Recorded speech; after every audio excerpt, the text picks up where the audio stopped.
Today I'm just going to do a quick review of one of the worst movies I have ever seen in my life.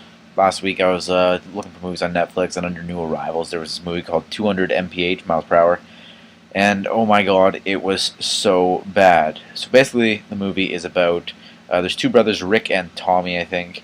They are into racing and stuff, and they go to a street race, and another guy, Casey, runs Tommy off the road and he dies. So then the movie is Rick. He wants to get revenge on him via street racing, which is kind of whatever. But basically the whole movie is them putting together this RX-7, but I'll get to that in a second.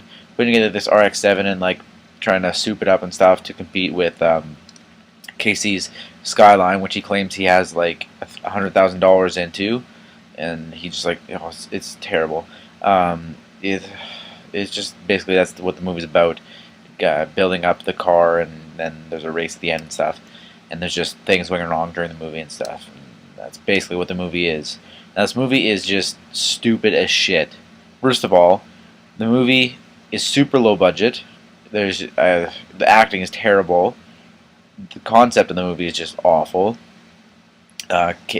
What's his face? Okay, Rick, he has this RX-7 that they're building, and just like halfway through the movie, the RX-7 turns into a 240SX, and just out of nowhere. They don't even explain it. Apparently in real life the RX-7 got stolen, so they're like, hey, fuck this, let's just make it seem like nothing happened. Because they were so low budget, I guess they couldn't restart shooting.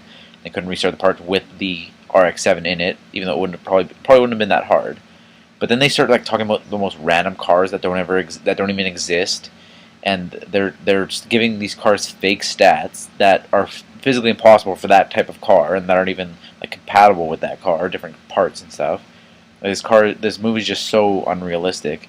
You just get angry while watching this movie, and that's why I even feel angry reviewing this movie. I watched it like a week ago. It's bringing back all these feelings of hatred and stuff for this movie.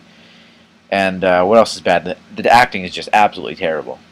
Absolutely fucking terrible. If you read about this movie online, like I was, there's some people saying, oh, so-and-so's acting is actually kind of acceptable, but it's not. There's not a single good actor in this entire movie. And that's all I can say about the acting. It's all absolutely terrible. Then there's the computer animation, the CGI, whatever the hell you want to call this. It looks like the graphics from a Nintendo 64 game when there's a car accident or like a major car crash. The car is like all crumpled up when they get in an accident, and then they go see it at the junkyard. They show it under tarp, but they show the back. It's just in perfect condition. And then when they show it again, it's just so poorly animated, and it's just crumpled up again.